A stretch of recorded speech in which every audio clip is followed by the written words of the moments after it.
by Mark Salisbury, Professor of Computer Science at the University of St. Thomas. In each 25-minute episode, Mark is joined by producer Rikko Smart and a live audience where he provides an overview of a chapter from his book and the inspiration for it. You can find the upcoming dates and locations for the Virtual World Book Tour of Leadership in the Era of AI on marksalisbury.com. And be sure to check out the LinkedIn group dedicated to the book, Virtual Book Tour for Leadership in the Era of AI.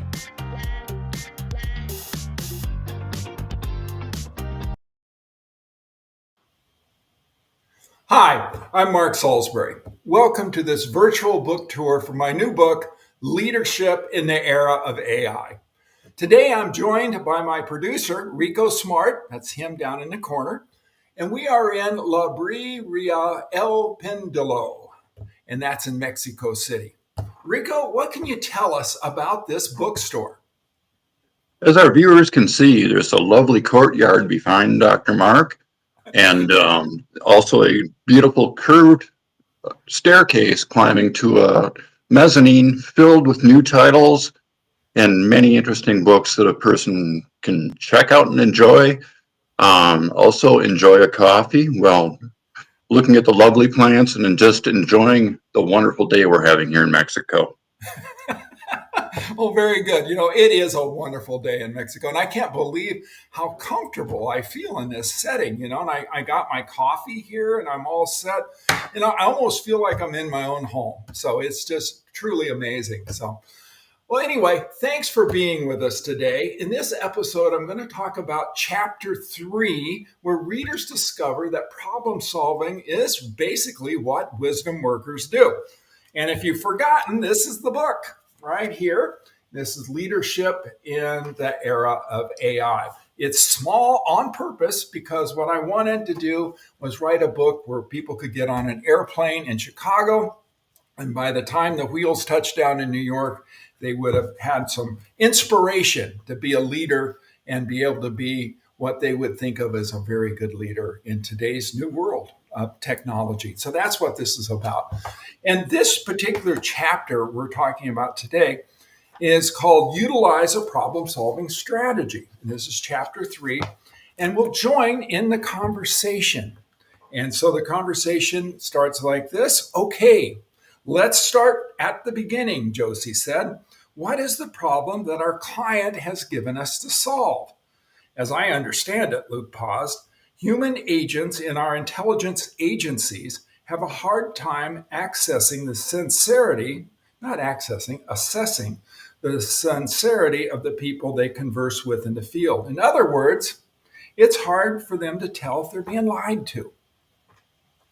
Further along in the conversation, we come on to, can we get more confirming evidence about this? Socrates Digital asked. And Socrates Digital is an intelligent agent that helps with problem solving.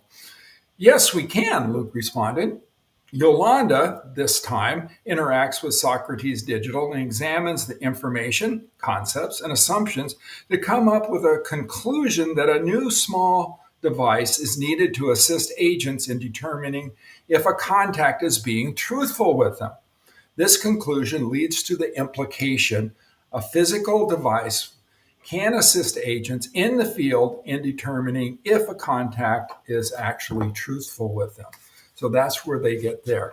So further along, after they worked on this for a while, okay, Josie said, we have thought about what the problem is and we have identified a solution. Let's get to work on fleshing out the details of that solution by analyzing the information we have, applying appropriate concepts for the analysis, identifying the assumptions we use for the analysis, and determining the conclusion that we make and their associated implications.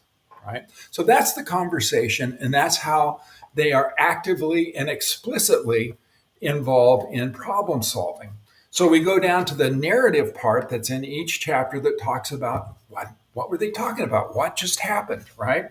And so we start with, these wisdom workers show the crux of their strategy during their session with Socrates Digital. This AI-driven discourse helps to distill vast and complex data into the components needed for problem solving. That's information, assumptions, and concepts. By systematically examining these elements, the team members, including Luke and Yolanda, reach a precise understanding of the problem and a viewpoint for the solution. Notably, this approach ensures that conclusions are logical and supported by credible evidence. All right, I was inspired to write this chapter based on the many projects I've been on. I've been on a lot of just pure research projects, and I've been on some that are research and development. And on those kinds of projects, you actually have to make something. And so I have found that those organizations that follow an explicit problem-solving strategy, where they really unearth all of the things that go into making decisions and developing a solution, when they really talk about, what's the main idea that we're after here, right? What's the concept for the solution? And what evidence do we have that puts us on the right path? And probably the most important is, what assumptions are we making when we're on this path? And finally, what are the implications and what are the consequences of this solution?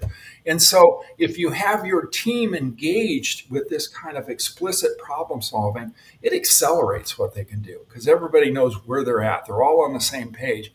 But the other benefit of this is that stakeholders can approach these teams at any point in the process and ask them, where are you at? Why are you pursuing this, right?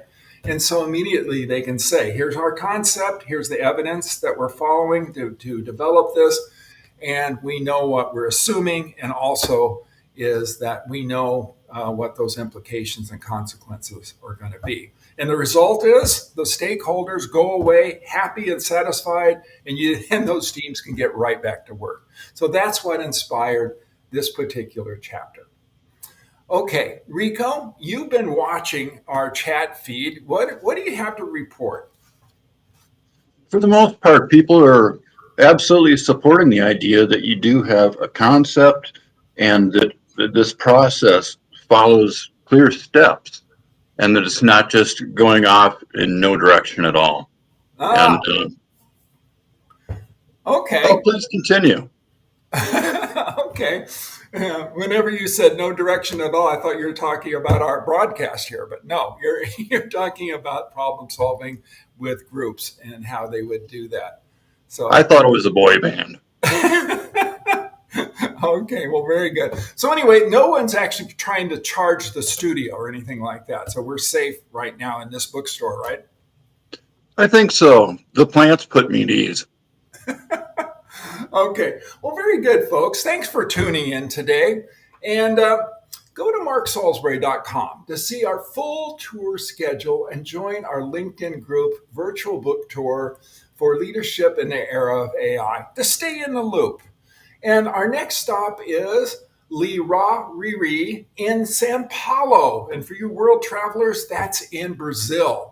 And we're going to be there January 7th, 2025 at 1 p.m. And that's Central Time, where we'll talk about Chapter 4. And that's how to leverage artificial intelligence. And of course, this is all from my new book, Leadership in the Era of AI. Good deal. See you then. I'm off to see a guy about a horse. I think we're going to need it for sure. You can find previously broadcast episodes of the Virtual World Book Tour of Leadership in the Era of AI, the little big book for people on the go, in video and podcasts on marksalisbury.com. Additionally, YouTube hosts video episodes on the Virtual World Book Tour of Leadership in the Era of AI, while Apple, Spotify, and Google host the episodes as podcasts.